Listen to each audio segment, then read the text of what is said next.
All right, all of those extended jobless benefits formally end today. So for a little bit more than 7 million Americans, they're going to have to find a job. And that's the argument Republicans have been making, that had it not been for those extended benefits, they would have found a job and employers would be in a lot better shape. And so would those potential employees. We're going to find out right now. Jeff Locke in Illinois with more on all of that. Hey, Jeff.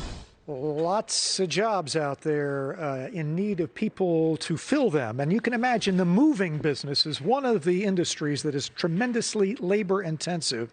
A lot of people have been moving during the pandemic, and finding enough workers has been a huge issue for people like a company like Mini Moves.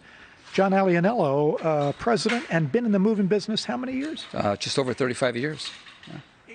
Never harder to find workers. Very, very tough this time. With the pandemic now, there's been an influx of additional moves simply because no one was moving during the pandemic. Corporations were freezing their relocation of their transferees.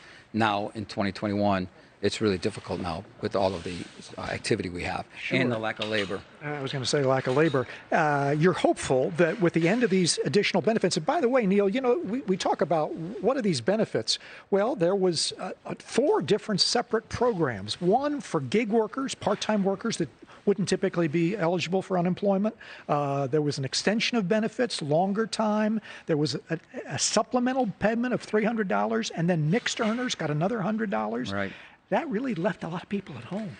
It sure did. And what we did for us as a company, we were very aggressive in terms of retention bonuses, recruiting bonuses, some incentives internally, just to keep the employees we have intact. Did a lot of things outside of that as well. Last question is that, are you worried that this won't have an impact? Because Wall Street Journal did an analysis of the states that ended unemployment benefits early. They found that there were no additional really workers coming in. People were still staying home, maybe for concerns about health or whatever, their kids, who knows?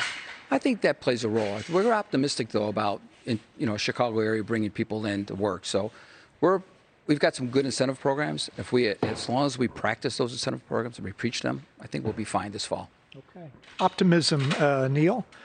They got workers here working at the moment, as you can imagine. They did a nice job, by the way. If you're moving, I would recommend these guys. They wrap everything up. You don't get scratches on them. Good work, as far as I can tell. Sir. It certainly looks that way. Thank you, Jeff, very, very much.